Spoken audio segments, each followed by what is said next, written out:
안녕하십니까. 낙농가를 위해 소개해주는 남자 낙소남 이근영 계장입니다. 벌써 무더위가 찾아왔습니다. 털옷을 입고 있는 우리 젖소들 여름나기 정말 어렵습니다. 그래서 오늘 준비한 주제는 혹서기 사양관리입니다. 이 영상으로 조합원님께 조금이나마 사양관리에 도움이 됐으면 좋겠습니다. 오늘 저희에게 유용할 정보를 주실 미래생명자원 최병렬 박사님을 모셨습니다. 네. 반갑습니다. 반갑습니다. 박사님, 저희 조합원님께 인사 말씀 부탁드리겠습니다. 네, 안녕하세요. 저 최병렬입니다. 저 많이 기억하시죠?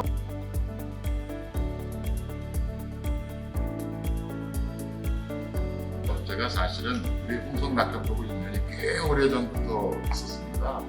한 10년 전부터 아마 그 인연을 가졌었는데요. 한 세미나도 여러분들이 초청해줘서 10번 정도 했습니다.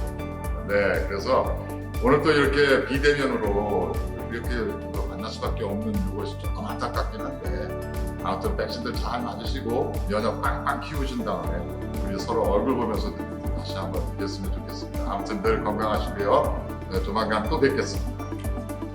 박사님, 오늘의 주제가 혹서기 사양관리입니다. 네, 혹서기 사양관리가 너무 광범위. 그렇죠.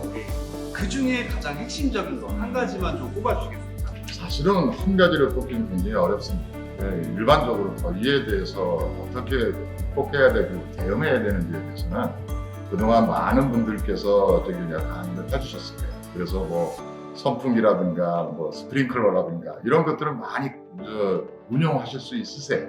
근데 문제는 뭐냐면 하나를 잊고 계신 게 있어요. 사실은 여름은 덥기도 하지만 사실은 습도가 매우 높다는 겁니다. 특히 장마철이 한 달 이상 지속이 되는데요. 그 장마철에 사실은 많은 젖소들이 더 큰 고통을 얻고 있습니다. 그래서 오늘은 그 장마철에 주로 일어나는 환기의 문제, 그 냄새로 인해서 그 젖소들이 특히 고능요구들이 스트레스를 받아서 가을철에 번식장애로 직접적으로 이어지는 그런 문제점들을 좀 중점적으로 다뤄보고자 합니다.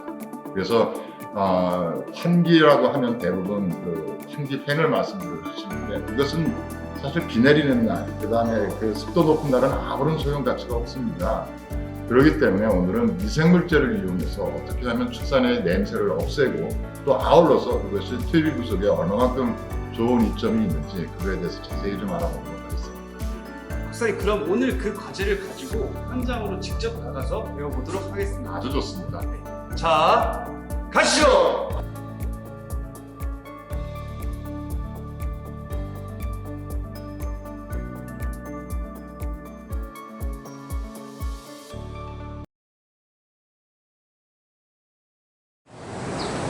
네, 박사님, 이곳 이제 첫 번째 목장에 도착했는데요. 이곳은 200마리의 차규수를 사육하는 농장입니다.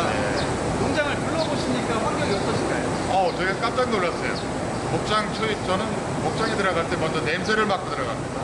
그 냄새가 구린내가 나면은 이거는 암모니아 가스가 많다는 거고 두 번째 이 사이니지 시큼한 냄새가 나면 과산증이 많다는 거죠. 이렇게 되면 발급질병들이 많아요. 그러면서 번식 질환이 많겠다라고 생각하고 발급을 보는데 오늘 보니까 발급들이 깨끗해요. 너무 깜짝 놀랐습니다. 일단은 목장 초입부터 냄새가 없어요. 예, 아마 그 미생물제 살포하는 그 목장의 어떤 그런 전형적인 그런 그 환경이 아닌가 그렇게 생각을 합니다. 이 목장은 이제 현대화하신 지도 얼마 안 되셨는데 대규모 농가이다 보니까 시설이 굉장히 잘 되어 있습니다. 네네. 근데 오늘 기온이 오늘 흐린 날씨에도 불구하고 23도로 낮 기온이 되어 있는데 네네. 이제 여름철이 되면 35도씨까지 올라가게 되거든요. 그렇죠. 기온이 낙농에 미치는 영향이 많을 텐데 무엇이 있을까요? 일단은 기본적으로 25도씨의 상대 습도 그 정도가 되면 벌써 소들은 더위 스트레스 받기 시작합니다. 예, 25도씨의 상대 습도 50%가. 그 다음에 이게 한여름철에는 되게 30도씨에 70%까지 가죠. 이건 아주 극심한 더위 스트레스가 납니다. 그렇게 되면 제일 큰 문제가 식욕이 떨어진다고. 예, 그 다음에 두 번째 면역작용이 떨어지기 시작해요. 면역 능력이 떨어지다 보니까 체세포가 올라가요. 유방염이 많이 돌아요. 세 번째는 일단은 번식장애가 굉장히 많다는 겁니다. 일단 발정장애도 많이 나오고. 그래서 생산학적인 측면과 번식학적인 측면, 면역학적인 측면에서 사실 여름철의 더위 스트레스 이건 굉장히 모능여구원제는 굉장히 위험한 그런 스트레스다 이렇게 말씀드리겠습니다. 그럼 여름철에 농가에서 해야 될 일이 참 많습니다. 뭐 차광막도 설치하셔야 되고 미생물제도 뿌리셔야 되고 일들이 참 많은데 이 미생물제제를 뿌리는 게 참 냄새 효과에 많이 작용을 하나요? 그렇습니다. 사실 요즘 농업기술센터나 이런 데 가게 되면은 EM이라고 그러죠, EM. 그래서 사실은 우리나라 말로 유익미생물입니다. 이 유익미생물들은 고초균, 교모균, 그 다음에 젖산균, 그 다음에 광합성균이 있어요. 이 네 개의 균을 섞어서 이것을 우사에다가 뿌렸을 경우 암모니아 가스, 메탄 가스, CO2, 이산화탄소라고 그러죠. 이 가스들의 발생량이 확 줄어들어요. 그 이유가 광합성균은 암모니아 가스를 포식을 해서 자기들이 증식하는 데 써요. 그러니까 암모니아 가스를 먹어 치우는 거죠. 그 다음에 젖산균에는 여러분 요구르트 아시잖아요. 예. 요구르트에 젖산이 있잖아요. 네. 그 다음에 암모니아 가스는 알칼리고 젖산은 산이잖아요. 산과 알칼리가 만나면 중화가 되죠. 곧바로 냄새를 유발하는 암모니아를 중화를 시켜버리기 때문에 즉시적인 냄새 제거 효과가 생기겠죠. 그 다음에 발효가 될 거 아닙니까, 미생물들이? 그러면 이런 깔집이나 이런 분조와 섞여서 발효가 일어나게 되는데요. 그 유기물이 발효가 되면서 열이 발생이 되죠. 열이 발생이 되면 수증기가 생기게 되죠. 네. 그렇게 되니까 이 퇴비 부습도도 빨라질 수밖에 없는. 퇴비 부분에 영향을. 당연하죠. 특히 거기서 고초균이라고 하는 것은 퇴비균이라고 할 정도로 퇴비를 빠르게 만들어 내는 그런 균이라고 할 정도로 중요한 균인데 그게 바로 유익미생균 EM균에 들어가 있습니다. 그렇기 때문에 냄새 제거 플러스 퇴비 부습을 촉진하는 그런 또 부수적인 효과를 또 볼 수가 있어요. 박사님, 그 냄새가 사람이 느끼기에 불쾌한 냄새일 수 있는데 근데 이 냄새가 소들한테도 영향을 주나요? 당연하죠. 많은 분들이 착각하고 계시는 게 있어요. 이렇게 저기압이 깔리고 그 다음에 기온이 떨어진데 대신에 습도가 높을 때 기온이 떨어졌으니까 사료 섭취 많이 하겠네? 아닙니다. 환기가 안 되는 목장에서는 냄새 제거가 잘 안 되는 목장에서는 소들이 사료 섭취를 하지 않고 신선한 공기가 들어오는 쪽을 향해서 그쪽에 옹기종기 다 모여 있어요. 그래서 오히려 사료 섭취량이 더 떨어져요. 그런 날은, 비 오는 날은. 그걸 굉장히 착각들을 하고 계세요. 그렇기 때문에 그러면서 더 큰 문제는 뭐냐면 이 사료 섭취량 떨어지는 것도 문제지만 또 하나는 바로 하루 종일 서 있다는 거예요. 하루 종일 서 있는. 왜냐하면 냄새가 안 나는 곳을 찾아가서 서 있기 때문에 그러다 보니까 발급에 문제가 생겨요. 그래서 부재병, 특히 제여병이라고 하는 이 부재병이 생기게 되는데 부재병이 생기게 되면 발정이 안 와요. 그 다음에 억지로 인공 수정을 시켜도 재발정이 자꾸 옵니다. 그러니까 번식장의 직접적인 원인이 되거든요. 그래서 이렇게 환기가 잘 안 되는 목장에서는 가을철로 가게 되면 발톱이 다른 집 소들보다 소 발톱이 더 빨리 자라요. 그리고 기형적으로 자라요. 그런 문제가 있습니다. 그 이유가 하루 종일 서 있거든요. 그래서 그렇습니다. 그런데 젖소는 어찌 보면 경제적 동물인데 그럼요.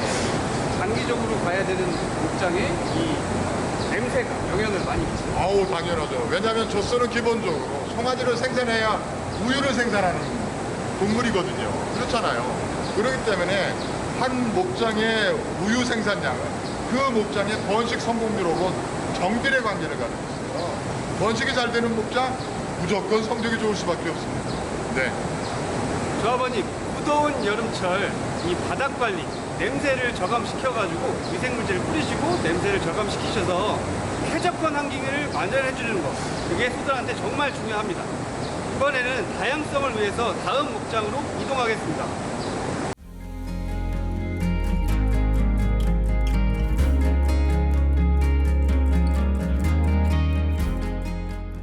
네, 박사님께서 한 가지 더 좀 유용한 정보를 알려드리고 싶어서 잠깐 녹화를 더 하는데요.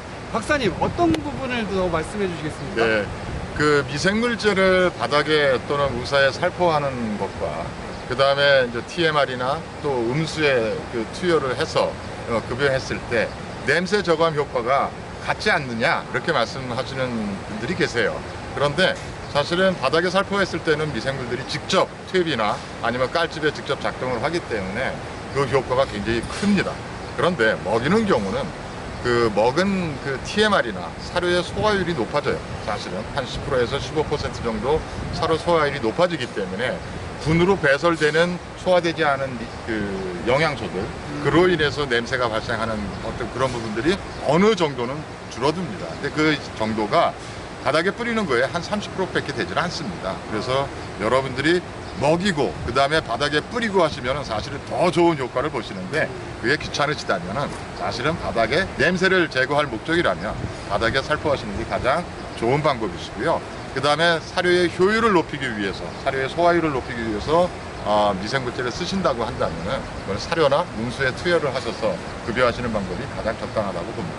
네, 감사합니다. 다음 목적으로 이동하겠습니다. 네.